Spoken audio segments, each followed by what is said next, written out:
नमस्कार प्यारे बच्चों, बीएससी फर्स्ट ईयर की ऑनलाइन क्लासेज में आप सभी का स्वागत है। पिछली क्लासों में हम इनऑर्गेनिक केमिस्ट्री की यूनिट फर्स्ट पढ़ रहे थे, जो हमने कंप्लीट कर ली। यूनिट फर्स्ट जिसका पीरियोडिक प्रॉपर्टी वाला जो पार्ट था, पीरियोडिसिटी। अब उसके बाद आज से हम अपनी जो है न्यू बुक, जो सेकंड बुक होती है आपकी ऑर्गेनिक केमिस्ट्री, जिसे हम कार्बनिक रसायन कहते हैं, वो शुरू करने जा रहे हैं। और इसमें भी आपको जो है यूनिट फर्स्ट आपकी है, तो यूनिट फर्स्ट हम शुरू करने जा रहे हैं आज इसकी ऑर्गेनिक केमिस्ट्री की स्ट्रक्चर एंड बॉन्डिंग, जिसे हम बोलते हैं संरचना एवं आबंधन। देखो, हमें इस यूनिट पर काफ़ी विस्तार से चर्चा करनी है, लेकिन इसे पढ़ने से पहले हमें इस यूनिट में जो टॉपिक्स हैं उनके बारे में थोड़ी सी संक्षिप्त जानकारी यहाँ पर कर लेनी चाहिए, जिसे हम सिलेबस कहते हैं या पाठ्यक्रम कहते हैं। तो उस पाठ्यक्रम की मैं चर्चा करूँगा आज के इस वीडियो लेक्चर में कि क्या क्या आपका पाठ्यक्रम फर्स्ट यूनिट का है, क्योंकि यूनिट स्टार्ट करने के पहले उसमें है निहित जो टॉपिक्स हैं उसके बारे में हमें संक्षिप्त जानकारी होना आवश्यक है। तो देखिए, आपकी जो पहले यूनिट हैं इसका पार्ट फर्स्ट हैं। इसमें भी देखो अलग अलग पार्ट हैं, एक एक यूनिट में दो दो पार्ट भी है अपने यहाँ पर। तो पार्ट फर्स्ट है वो है स्ट्रक्चर एंड बॉन्डिंग, जिसे बोलते हैं हम संरचना एवं आबंधन। ठीक है, तो देखो इसमें हमें क्या क्या डिस्कस करना है। सबसे पहला टॉपिक होगा हाइब्रिडाइजेशन, जिसे हम संकरण बोलते हैं। Bond length and bond angle, जिसे बंध लंबाई एवं बंध कोण कहते हैं हिंदी में। अगला टॉपिक है बॉन्ड एनर्जी, जिसे बंध ऊर्जा कहते हैं। लोकेलाइज्ड एंड डीलोकेलाइज्ड केमिकल बॉन्ड, इन्हें बोलते हैं स्थानीकृत एवं विस्थानीकृत रासायनिक बंध। अगला जो टॉपिक है वो है आपका वैन डर वाल इंटरेक्शंस, इन्हें हम वैन डर वाल अन्योन्य या अंतःक्रियाएं भी कहते हैं। अगला जो टॉपिक होगा वो है आपका इंक्लूजन कंपाउंड, इन्हें हम समविष्ट या अंतर्निहित यौगिक कहते हैं। अगला है क्लैथरेट्स। उसके बाद नेक्स्ट आपका जो टॉपिक होगा इसमें वो है आपका चार्ज ट्रांसफ़र कॉम्प्लेक्स, जिसे हम सीटीसी बोलते हैं या हिंदी में आवेश स्थानांतरण संकुल के नाम से जानते हैं। अगला टॉपिक इसमें ही आएगा अपना, वो है resonance, hyper conjugation, inductive effect and field effect, जिसे हम बोलते हैं प्रेरणिक एवं शक्ति प्रभाव। और इस पार्ट का लास्ट टॉपिक होगा वो है हाइड्रोजन बॉन्डिंग। ये तो हुई अपने पार्ट फर्स्ट के बाद। इसी यूनिट का जो द्वितीय पार्ट है वो है मैकेनिज्म ऑफ ऑर्गेनिक रिएक्शंस। तो देखिए इसमें हमें क्या क्या पढ़ना है सेकंड पार्ट में।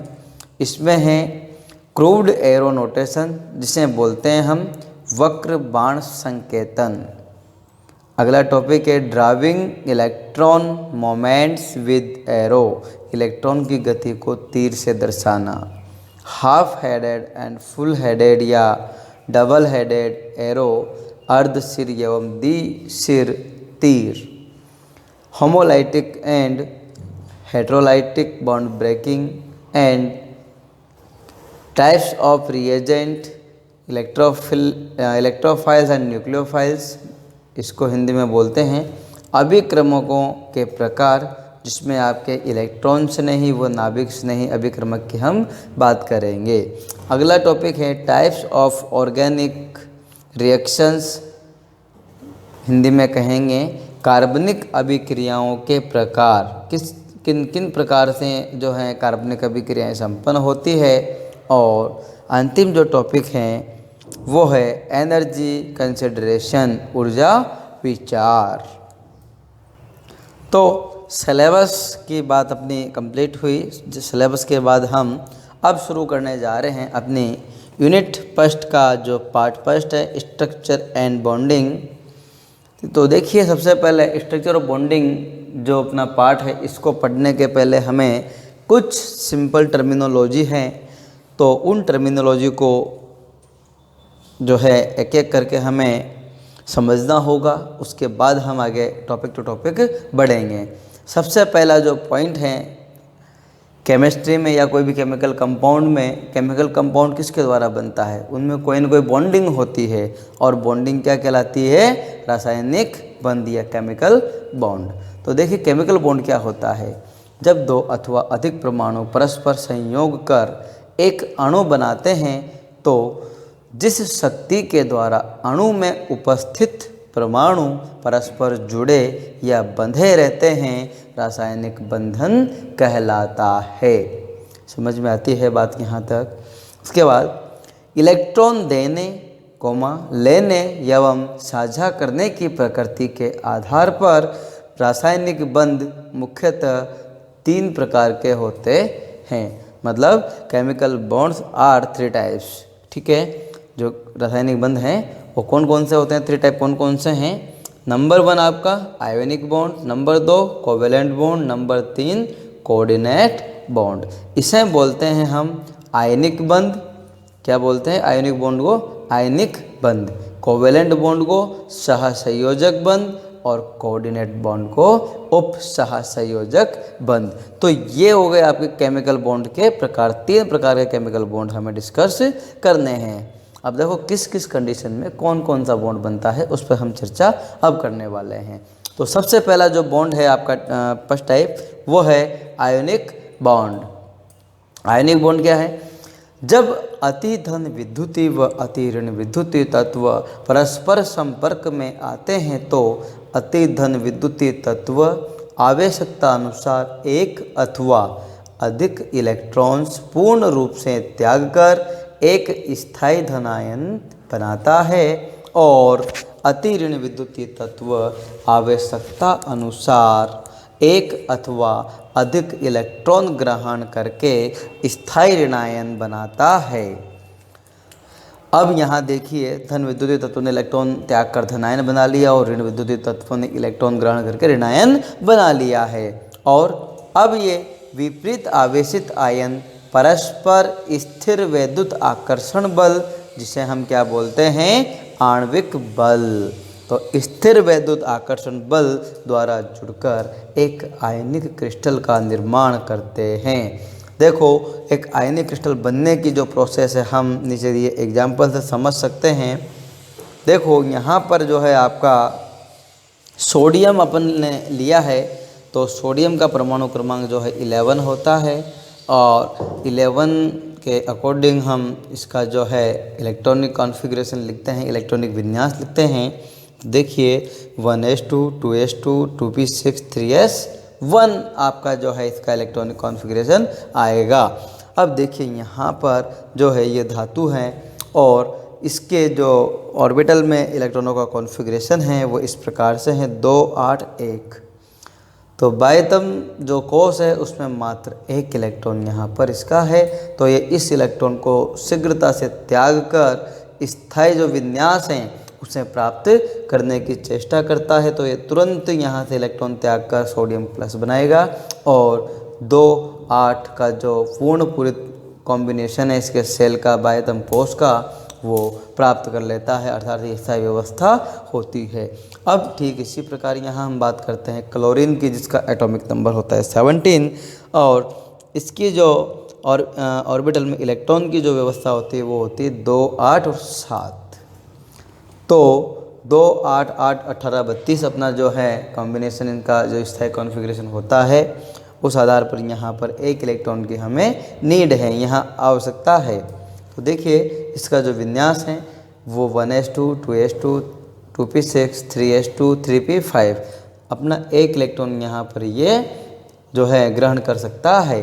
तो देखिए क्लोरीन हमने 1 इलेक्ट्रॉन इसको दिया प्लस 1 इलेक्ट्रॉन, तो यहाँ पर Cl माइनस आ गया। ठीक है, और यहाँ पर इलेक्ट्रॉनों का जो व्यवस्था है वो क्या होगी 2 8 8, जो कि स्थायी विन्यास व्यवस्था होती है। और अब देखिए अगली स्टेप में क्या होगा, ये आपका जो है सोडियम और ये आपका ये क्लोरीन दोनों मिलकर क्या बना लेंगे NaCl का क्रिस्टल बना लेंगे, जो कि आयनिक नेचर का होता है। अब हम बात करते हैं, ये तो हो गए आयनिक बॉन्ड की बात। अब बात करते हैं हम कोवेलेंट बॉन्ड की।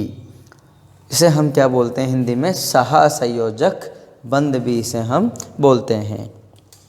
सहसंयोजक बंध का निर्माण परमाणुओं के मध्य इलेक्ट्रॉन युग्मों के साझे द्वारा होता है। अर्थात यहाँ पर जो बॉन्ड बनेगा उसमें दोनों परमाणुओं के इलेक्ट्रॉनों की साझेदारी होगी, दोनों की भागीदारी होगी और दोनों का उस बॉन्ड पर बराबर अधिकार होगा और ऐसा बंध आपका सहसंयोजक बंध कहलाता है। यदि दो परमाणुओं के मध्य एक इलेक्ट्रॉन युग्म का साझा हुआ हो तो उसे हम एकल बंध कहते हैं, जिसे हम सिंगल लाइन द्वारा शो करते हैं। देखिए, इसे एकल बंध द्वारा प्रदर्शित करते हैं। यदि परमाणुओं के मध्य दो इलेक्ट्रॉन युग्मों का साझा हो तो एक द्विबंध और 3 इलेक्ट्रॉन युग्म साझे में हो तो उसे एक त्रिबंध द्वारा प्रदर्शित करते हैं।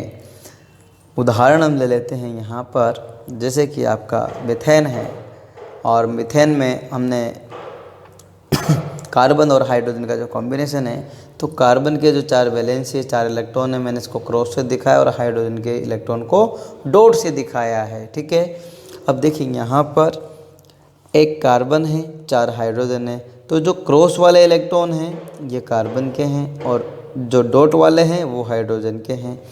तो इस कार्बन और इस हाइड्रोजन के बीच में जो बॉन्ड बन रहा है उसमें एक इलेक्ट्रॉन कार्बन का है, एक इलेक्ट्रॉन हाइड्रोजन का है। तो ठीक इस प्रकार जो CH4 अपना बनेगा, इसमें 4 सहसंयोजक बंध बनेंगे। तो देखेंगे यहाँ पर टोटल कोवेलेंट बॉन्ड्स की संख्या जो है 4 है, 1 2 3 4।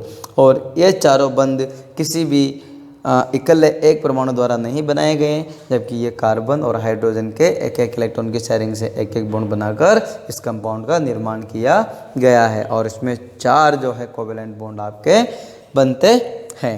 दूसरा उदाहरण हम ले लेते हैं एथेन का। या तो हम इसे C2H6 लिख सकते हैं या CH3 इस प्रकार से लिख सकते हैं। अब वही आपको मैंने यहाँ दिखा दिया है कि कार्बन की जो वैलेंसी जो इलेक्ट्रॉन है उसको मैं क्रॉस से दिखाऊंगा और हाइड्रोजन के इलेक्ट्रॉन को मैं जो है डॉट से दिखाऊंगा। तो देखिए यहाँ पर इस कार्बन की हम बात कर लेते हैं यहाँ से, तो इसका भी अष्टक पूर्ण है और इसका भी अष्टक पूर्ण है। यहाँ से अगर अपन इसको एक इमेजनरी एक बाउंड्री लगाते हैं, काल्पनिक बाउंड्री लगाते हैं, तो ये जो बॉन्ड बनेंगे इस कार्बन कार्बन के बीच में, इन दोनों बॉन्ड्स पर इस कार्बन का भी पूर्ण अधिकार है तो इस कार्बन का भी पूर्ण अधिकार है। तो देखिए यहाँ पर हम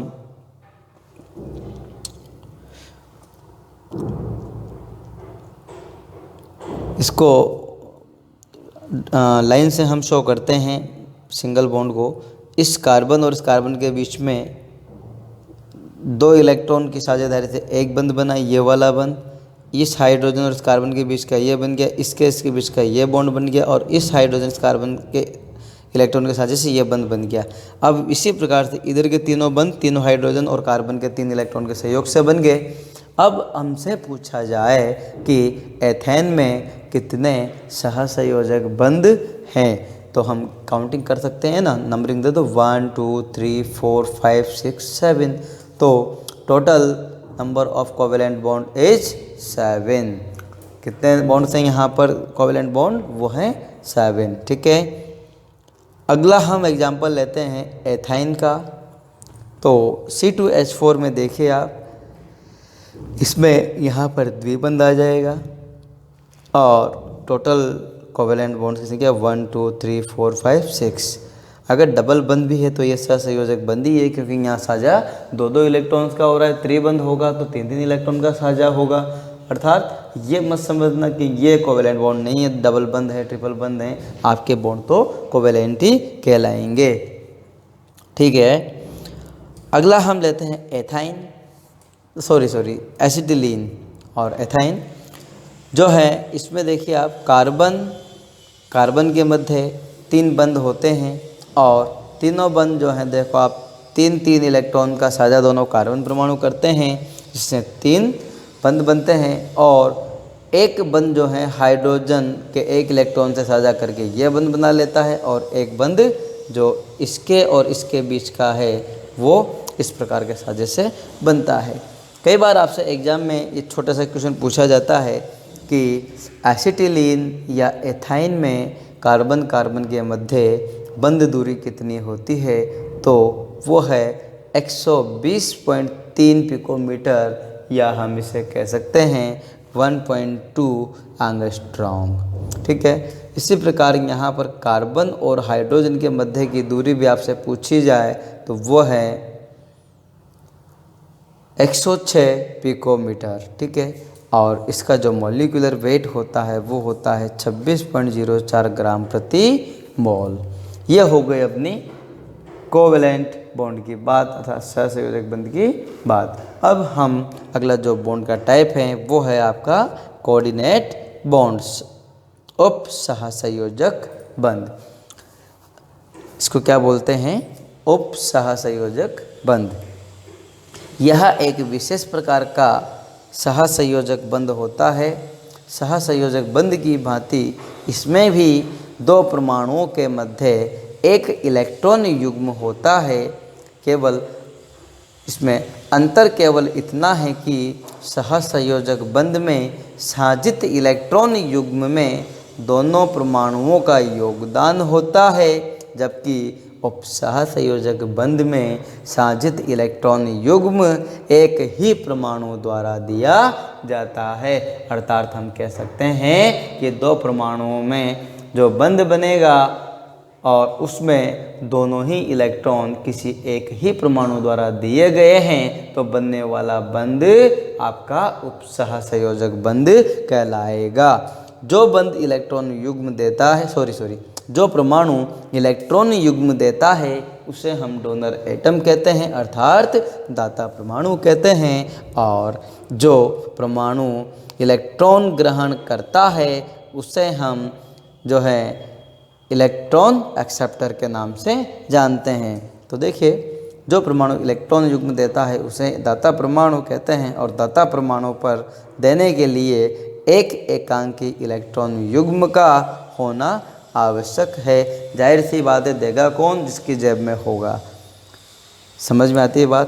तो डोनर एटम कौन कहलाएगा? जिसके पास कम से कम एक इलेक्ट्रॉन पेयर होना आवश्यक है। एक से अधिक हो सकते हैं लेकिन न्यूनतम एक इलेक्ट्रॉन पेयर का होना आवश्यक है, तो वो डोनर एटम कहलाएगा।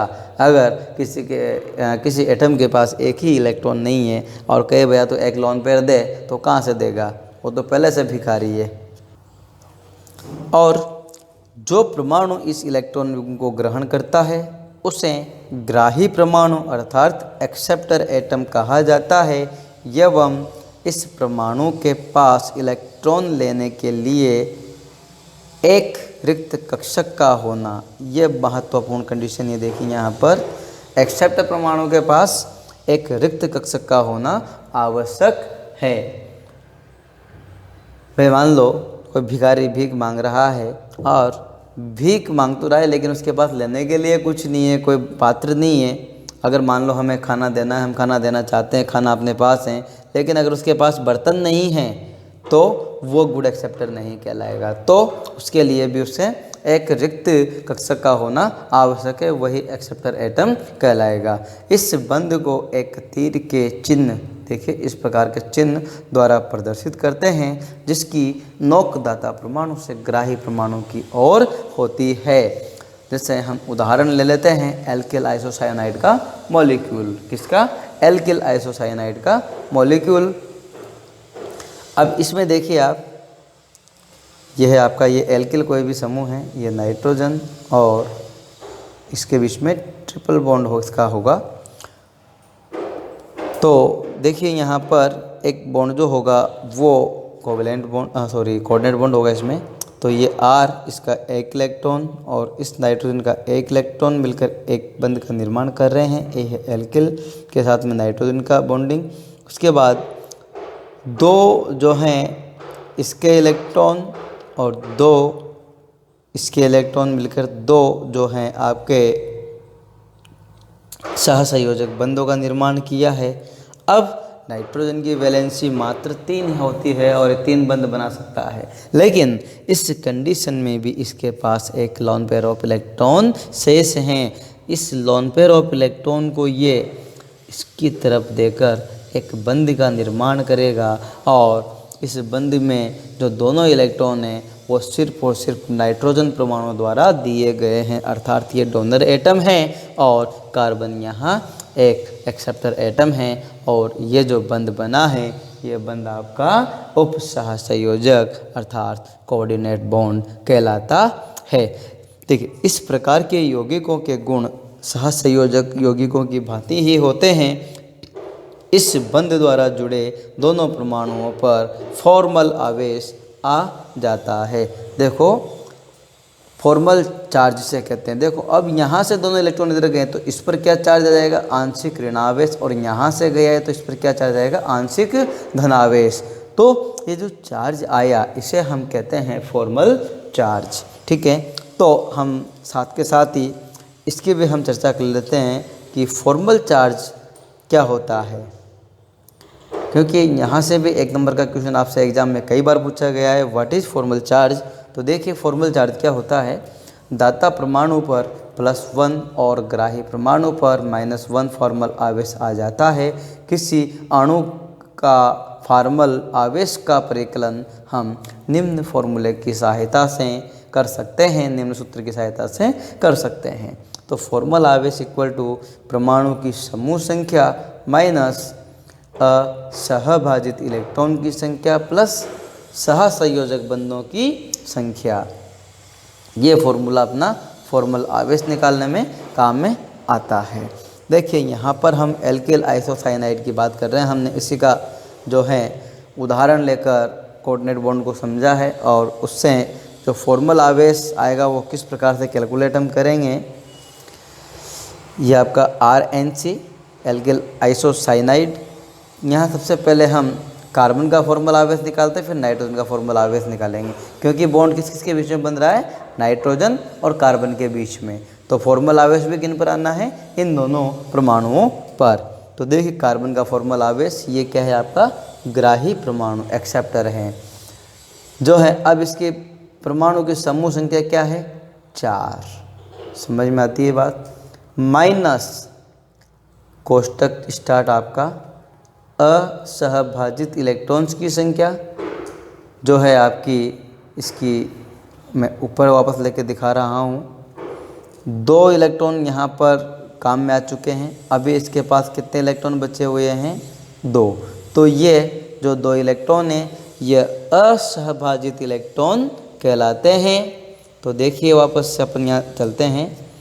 ये आपका 2 इलेक्ट्रॉन असहभाजित प्लस सहसंयोजक बंधों की संख्या। कार्बन के द्वारा कितने सहसंयोजक बंध बन रहे हैं, यहाँ देखिए आप, इस कार्बन के साथ में 1 2 3 तीनों सहसंयोजक बंध हैं।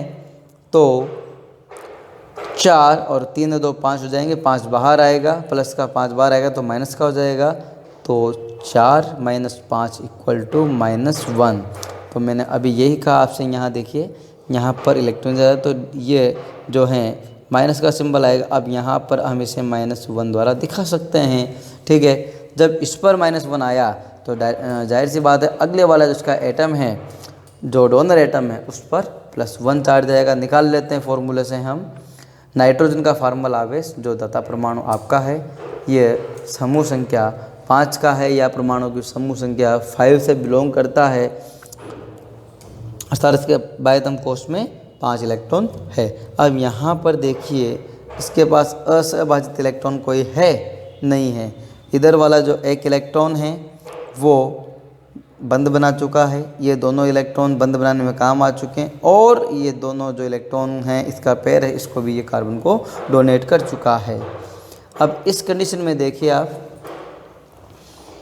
4 + 0 4, तो 5 - 4 आपका जो है +1 चार्ज इस पर आ गया। तो ये इस प्रकार से हम फॉर्मल आवेश का जो है कैलकुलेट करके निकाल लेते हैं। आप इसके बाद जो अगली टर्म है वो है आपकी ऑर्बिटल, जिसे हम कक्षक कहते हैं। आधुनिक अवधारणाओं के अनुसार कक्षक नाभिक के चारों ओर वह त्रिविम के उस क्षेत्र को कहा जाता है जिसमें इलेक्ट्रॉन के पाए जाने की सर्वाधिक संभावना हो। अर्थात नाभिक के चारों ओर का वो स्थान जहाँ पर इलेक्ट्रॉन की पाए जाने की संभावनाएं सर्वाधिक होती है वो कक्षक कहलाता है।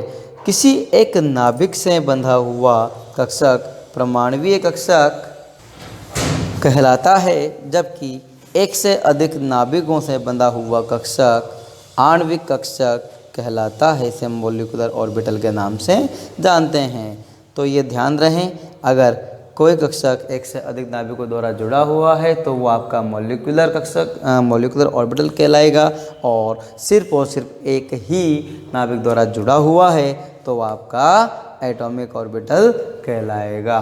तो बच्चों, आज के इस वीडियो लेक्चर में हम यहाँ तक ही डिस्कस करेंगे, क्योंकि वीडियो लेक्चर आपका काफ़ी लंबा हो जाएगा, और इसके बाद जो अगली क्लास अपनी होगी उसमें हम जो है हाइब्रिडाइजेशन पर चर्चा करेंगे। बॉन्ड लेंथ, बॉन्ड डिस्टेंस वगैरह वगैरह कई सारे टॉपिक्स हैं, कई सारे टर्म्स हैं, उन पे हम चर्चा करने वाले हैं। तो आज की क्लास हम यहीं समाप्त करते हैं। Thanks all of you.